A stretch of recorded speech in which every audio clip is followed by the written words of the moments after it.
ওর bore জন্য। কথা ছিল 10 দিন পরই বিয়ের ধুমধাম আয়োজন করে স্ত্রীকে ঘরে তুলবেন, সেরেও নিচ্ছিলেন বিয়ের সকল প্রস্তুতি। কিন্তু এরই মধ্যে কি এমন হলো ভালোবাসার সেই মানুষটির সাথে, যে কারণে নিজের মাথায় চাপতে হলো বন্দুকের ট্রিগার?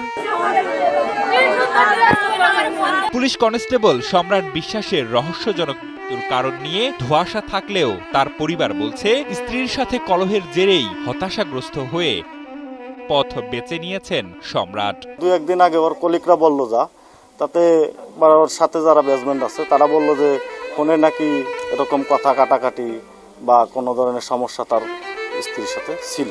পুলিশ কনস্টেবল সম্রাট বিশ্বাস অন্যান্য দিনের মতো গত 19 এপ্রিল সকালেও গিয়েছিলেন খুলনার সোনারাঙ্গা রেলওয়ে জেলা পুলিশ লাইন্সের অস্ত্রাগারে দায়িত্ব পালন করতে। কিন্তু সেখানে দায়িত্ব পালনরত অবস্থায় নিজের নামে ইস্যুকৃত রাইফেল দিয়ে নিজের মাথায় গুলি করে আত্মহত্যা করে সে।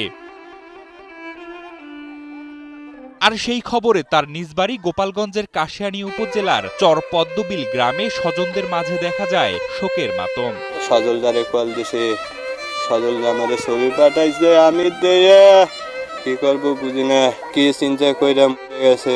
পরিবারের সদস্যরা জানান 6 মাস আগে পরিবারের সম্মতিতে রেজিস্ট্রি করে ভালোবাসার মানুষটিকে বিয়ে করেছিলেন সম্রাট। আর আগামী মাসের শুরুতে মহা ধুমধাম করে স্ত্রীকে ঘরে তোলার কথা ছিল। কিন্তু কয়েকদিন ধরে স্ত্রীর সাথে কলহ চলছিল সম্রাটের, এমনকি মৃত্যুর আগের রাতেও স্ত্রীর সঙ্গে রাগারাগি হয় তার। আর এ কারণেই তিনি আত্মহত্যা করেছেন বলে দাবি পরিবারের। গতকালকে কি ঝগড়া হয়েছে সেটা তার আমরা বলতে পারবো না, তবে ফোনে কথা হয়েছে এটা সত্যি। কথা হওয়ার পরে মনে করেন আজকে যে কথাটা আমরা তো অন্যভাবে জানতে পারছি, থানার থেকে খবর হবো। ওরা ফোনে কথা কোয়ার পরে এত সকালে কি কথা বলছে বলার পরে যে মনে করেন ও অফিসের যে ডিউটি করে সে ঠিক সেই কক্ষেই যাইয়া নিজেরাই পিস্তল দিয়ে কাজটা করছে। তার ফোনটা থানায় জমা, তারা আমাদেরকে বললো যে আমরা ইনকোয়ারি করব ফোনে কি কথাবার্তা হয়েছে বা কি ভিডিও কলে কোনো কথাবার্তা হয়েছে কিনা, তারপরে আমরা আসলে পরবর্তী চিন্তাধারা করব। না, সে বাইরে থেকে যে আশ্বিন মাসে পুজো পরে তারপর কথাবার্তা, আর মাঝে যে আসবে আসে নাই যে আবার এই মাসেই তার মানে বউ উঠে আনার একটা কথাবার্তা চলতেছে। একবারে ছুটি কাটাবে হয়তো 15 দিন, হঠাৎ করে এই অবস্থা সকালে।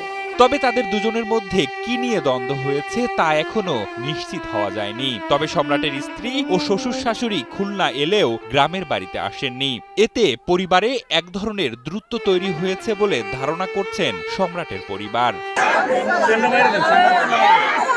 তবে কি কারণে সম্রাট এই পথ বেছে নিল তা এখনো অনেকের কাছে ধোঁয়াশা। কেউ বলছে টাকা পয়সার চিন্তা, আবার কেউ বলছে স্বামী স্ত্রীর মধ্যে মান অভিমান, কেউ বলছে অন্য কোনো কারণ থাকতে পারে। তাই যারা দেশের সার্বিক নিরাপত্তার দায়িত্বে কাজ করে তাদের মানসিক ও শারীরিক বিষয়টি খেয়াল রাখতে কর্তৃপক্ষের সুনজর কামনা করেছেন সমাজের সচেতন মহল।